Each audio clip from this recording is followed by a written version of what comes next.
এইটাই ওরা বুঝে নিচ্ছে। আম পাল্লা চালা যদি বাংলাদেশে এত বড় সুপারস্টার হয়েই থাকে, তাহলে ওর নাম দিয়ে 1 লাখ ইউটিউব চালাস না কেন? ওর নাম বিক্রি করে রাখা, আমাদের নাম লাগাস কেন? আর একটা কথা বলি, বুবলিকে আমি যথেষ্ট আমার ছোট বোনের মতো আদর করি। আমার একটাই বোন, আমার ছোট বোনের নাম ইতি, আর বুবলি, আমি দুজনকে এক পাল্লায় মাপি সবসময়। হয়তো আমি একটা ইন্টারভিউতে আমার একটা মিস্টেক কথা ছিল, বাট এটাকে এডিট করে অনেক কিছু হয়েছে, এই জন্য আমার সাথে অনেক কিছু হয়েছে। হ্যাঁ, এইটা আমি বুবলিকে বলছি। আমরা অনেক সময় অনেক বক্তব্য দিলে অনেক সময় দেখা যায় ভিউ পাওয়ার জন্য এডিট করে করে চালায় দেয়, তখন কিন্তু আমাদের ভিতরে একটা সম্পর্ক নষ্ট হয়। যাই হোক, এটা বুবলিকে পরে আমি বুঝিয়ে বলছি, পরে বুবলি বুঝছে। আর এখানে ওই যে হাবিব, আমার ছোট ভাই হাবিব একটা প্রশ্ন করছে, ঠিক আছে হাবিব, যদি বুবলি মনে করো ফোন করছে বা ফোন করে নাই, তোমার এখানে বলাটা ঠিক হয়।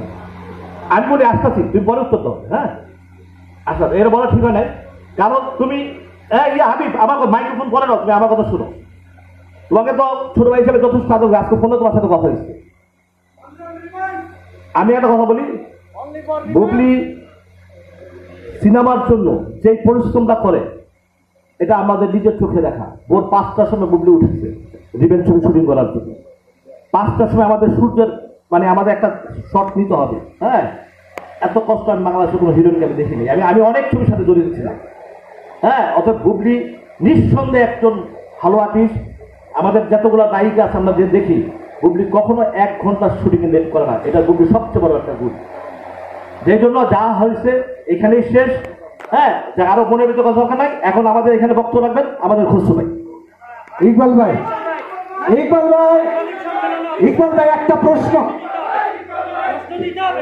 ইকবাল ভাই, খসরু ভাই, খসরু ভাই, খসরু ভাই, খসরু ভাই, আমি একটা প্রশ্ন করি। একটা প্রশ্ন, দুলাল ভাই, একটা প্রশ্ন। আমি সবাইকে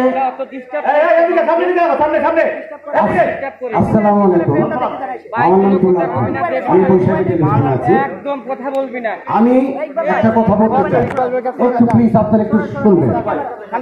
বুঝি না তবু বুঝি না তবু বুঝি, খুঁজি না তবু খুঁজি, বোঝাবুঝি খোঁজাখুঁজি শেষ হলে শুয়ে থাকি সোজাসুজি। আমরা সবাই একদিন তাই হবো। একটা জিনিস আমার কাছে মনে হয়েছে, শেষ ভালো যার সব ভালো তার। এখানে শেষ ভালোটা হতেই হবে। আমাদের এখানে অনেক প্রাজ্ঞ মানুষ আছেন, খসরু ভাই আছেন, আমার সবচেয়ে প্রিয় মানুষ আছেন, উমর ছানি ভাই আছেন। ইকবাল ভাই, দোস্ত তুমি শোনো, আমি একটা কথা বলি। আমি একটা জিনিস বলতে চাই, রোশান এবং বুবলির কথার ভিতরে যে বিষয়টা প্রকাশিত হয়েছে, তা হলো তোমার বলতে হবে না।